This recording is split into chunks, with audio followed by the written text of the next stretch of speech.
everyone, this is a little video to talk about some new things that I have coming to the store. The jingling and the snorting you're hearing in the background is my dog's collars, and they're making noises, as they always do, right? Well, first of all, as you see, I still have my Christmas decoration in my office up because, let's just face it, these are dark days, and this is helping just add a little more brightness to the world, to my world. So I hope you don't mind, even though I kind of look like trailer trash with my Christmas lights past Christmas. Some of you have been asking for some more artwork, and I've been putting that off. I don't know why. I only have so much creative energy and time, and so for the last bunch of years I haven't done a lot of artwork. But I finally got out my paper pad and my watercolor pencils, and I decided I would do another drawing. And I couldn't decide what it would be. I couldn't think what you might want me to draw, but then I just decided, well, start with what you started out drawing.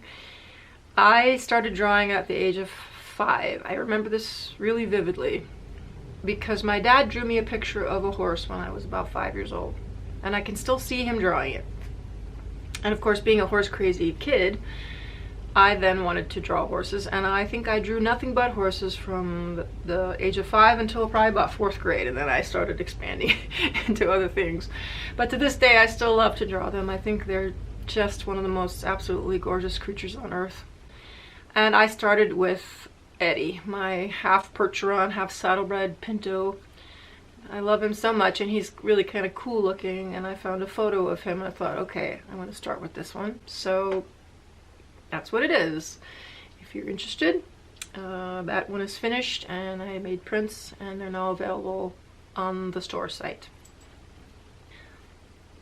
And with regard to the Christmas ornaments, or the ornaments, the pins, the magnetic pins, whatever you want to use them for, they're sort of multifunctional. I did find a few more up in the attic, but I only have that limited amount left, and unfortunately we were not able to figure out where we had gotten them from, so far anyway. I keep trying, but I don't know, I'm not too confident about my luck in finding them again. So whatever I have left will be the last of it. So I thought, well, okay, I'll come up with some new ideas, and one of the designs I came up with was inspired by a friend of mine who asked me to make a blue ornament for her, and I realized I didn't have any blue, so I looked through my stash of beads and I found just a few things, and I came up with this design of like a tree with little tiny rhinestones in it, and I think it actually turned out as one of my prettiest ornaments. So I decided that maybe we'll just make this design with different colors. So I went to the store and bought more of those little rhinestones in different colors, and I'm calling it the Trio Life. Why not, right? It's actually, I think, a really pretty design, so I'm going to make some of those and have those available on the store. Also, a friend of mine asked for a Be Kind ornament, so I thought, okay, that's a slogan we can all use these days, right? So I'll make some of those and see if maybe you like that. And I'll come up with maybe some other themes, like someone had mentioned doing the pink ribbon for breast cancer awareness. So I'm just going to experiment and put a few things up there. I'm not going to make too many, so you're going to have to keep checking. If you look and it says sold out, it's because I don't have any at the moment, but I will, if something sells, then I will make more of those, because obviously maybe it means that some of you want them. So we'll just take that as it goes. And then because I'm not going to have any more of those magnetic pins, I've been thinking of other things that I could make. And I have some different ideas that I'm working on, which hopefully I will share with you soon as I finish my prototypes. And I am also in talks. I'm in talks with my sister. Actually, we had a talk on the phone. I asked her if she would consider making some of those hats, because so many of you like that gray hat that I had on. I love it, and I'm not surprised you liked it. So I asked her if she would consider maybe making some to have available on the store. Now, it's a lot of work. Any of you who knit know it takes a long time. It takes her like 2 days to make one, and I think the materials cost just under $10 for the wool. So the hats are not going to be cheap.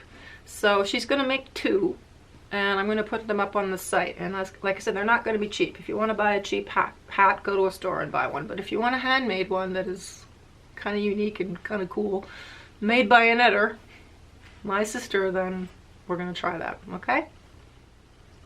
Anyway, that's it for now. That's the update on my store and Made by Linda. Just letting you know I'm adding a few more things that are actually made by Linda. I hope you're all staying well, staying healthy. We have to stay safe. It's a crazy world. It's very hard to talk to you without addressing the elephant in the room. We're living in terrible, tense times with anger, so much anger in the world. And we just need to try to listen to each other, try to be compassionate no matter what side you're on. There are always going to be sides. That's human nature. We're very competitive. We always think we're right. We want things to go our way. That's so much ingrained in us, but we have to also try to be compassionate. We have to try to be patient and tolerant, and just open up our ears and really listen to what the other side is saying, so that we can at least try to have a conversation rather than a shouting match. Anyway, that's my 2 cents.